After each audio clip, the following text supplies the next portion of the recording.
Hai guys, welcome back to my Tri channel. Jadi aku udah seminggu nggak upload tentang saham karena kucing aku lagi sakit dan aku kepikiran banget sama kucing aku. Jadi aku males banget upload tentang saham. Jadi kali ini aku mau buat video tentang cara memilih sekuritas yang terbaik bagi kalian gitu.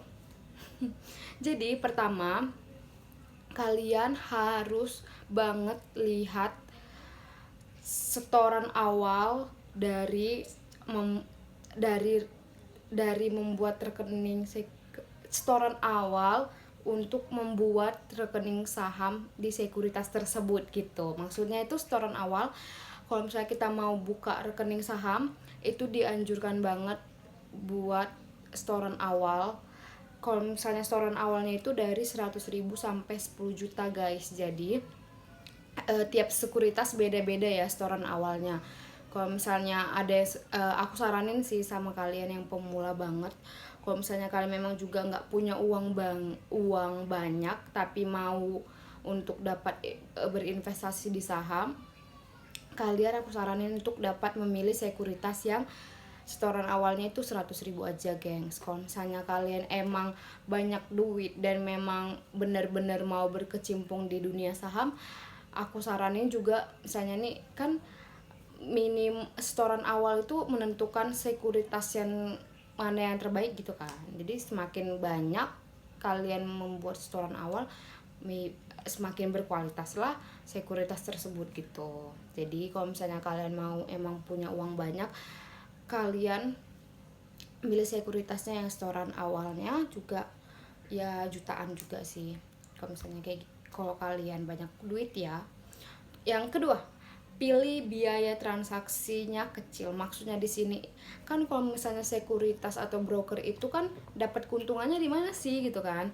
Keuntungannya itu di biaya, di fee transaksi beli dan jual kita guys. Jadi setiap kali kita beli di saham, misalnya saham Unilever nih kita beli, itu pasti ada fee transaksinya guys. Nggak beda-beda sih, beda-beda sekuritas, beda-beda fee transaksi. Jadi kalau misalnya kalian memang mau untuk dapat mendaftar di sekuritas, kalian juga harus lihat fee transaksinya itu mahal nggak atau ya biasa-biasa aja atau murah nggak gitu. Jadi kalian harus lihat dulu ya, karena itu menentukan untuk jumlah keuntungan yang kalian dapatkan. Semakin banyak semakin besar fee transaksinya, fee transaksi jualnya kan semakin kecil keuntungan kalian gitu guys. Jadi harus kita lihat fee transaksinya jual dan belinya juga ya guys di tiap sekuritas. Kalian bandingin aja gitu. Kok aku sih aku bandingin ya. Baru memiliki fasilitas transaksi online. Yang ketiga, memiliki fasilitas transaksi online. Nggak tahu sih aku, tapi kebanyakan sekuritas juga udah buat juga di aplikasi, ada di Android atau di iPhone kalian atau di desktop kalian juga bisa diakses gitu guys. Nggak hanya di desktop aja tapi di Android juga bisa gitu. Jadi kalian harus lihat juga memiliki fasilitas transaksi online-nya itu di mana aja sih. Kita bisa untuk dapat membeli sahamnya di mana aja kah, atau harus perlu laptop kah untuk membelinya kayak gitu. Jadi yang keempat, nggak ribet dalam urusan buka rekening. Jadi banyak sekuritas yang ngeribetin buka rekening gitu guys. Kayak misalnya nih ditentuin bank mana yang harus banget kalian punya untuk dapat bertransaksi di saham. Misalnya kayak bank A harus banget nih sekuritas ini emang bekerja sama sama bank A gitu. Jadi kalau misalnya kalian mau milih sekuritas tuh harus ini nih.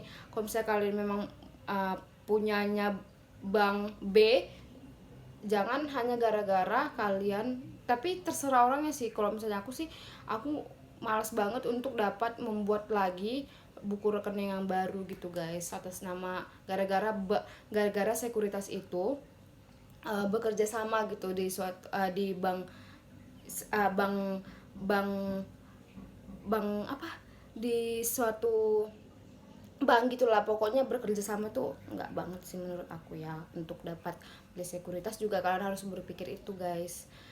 Dan juga kelima itu harus ada fasilitas margin tradingnya. Maksudnya margin trading itu misalnya nih kita mau beli saham, harganya misalnya kita mau beli saham 50 juta, uang kita ada nih, adanya cuma 20 juta, tapi ada sekuritas yang mau minjemin 30 juta untuk kita beli saham itu. Tapi yang nggak enaknya di sini adanya kayak kredit gitu loh, kayak ada bunganya gitu guys kalau misalnya kalian meminjam di sekuritas tersebut gitu. Jadi kalian harus kayak berpikir ulang untuk dapat meminjam uang dari sekuritas tersebut gitu. Pasti kan ada bunganya gitu. Jadi kalian harus berpikir bunganya juga ya guys. Jangan hanya gara-gara kalian mau beli A gitu tapi bunganya nggak dipikirin gitu loh, karena itu bakal berbunga. Kalau misalnya kalian minjam uang di manapun pasti berbunga kan, kayak gitu juga kalian minjam di sekuritas gitu. Baru yang keenam itu perusahaan sekuritas terbaik tentunya bersih dari catatan buruk. Jadi ada nih sekuritas yang emang dia udah kena sanksi nih sama OJK atau sama sama sama OJK-nya gitu. Kayak misalnya aku pernah baca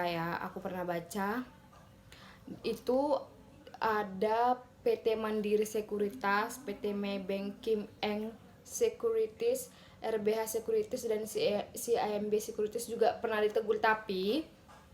Tapi kalau cuma teguran sih nggak masalah sih kalau misalnya teguran, tapi masuk daftar hitam untuk masuk daftar hitam sekuritas tuh jangan pernah milih kalau misalnya kalian tuh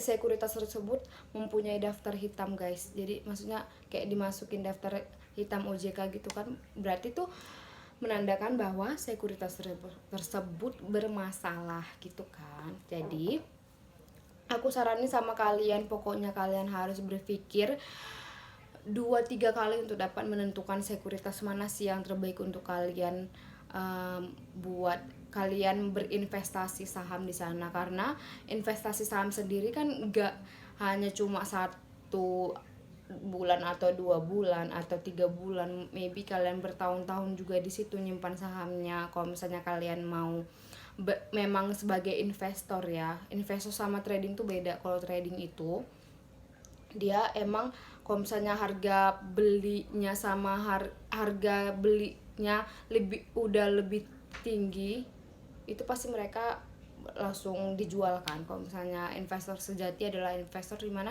kita nyicil dari kecil nanti lama-lama jadi besar kayak gitu, itu namanya investor ya guys. Jadi kalau misalnya kalian mau berinvestasi dengan jangka waktu yang lama, pokoknya pilih sekuritas yang terbaik menurut kalian, yang memang tidak merugikan kalian sama sekali. Oke? Sekian dari aku cara memilih sekuritas terbaik. Don't forget to like and subscribe this channel, because kalau misalnya kalian subscribe kan aku tuh kayak termotivasi untuk dapat membuat channel-channel yang lain. Kalau misalnya kalian ada pertanyaan, komen di bawah.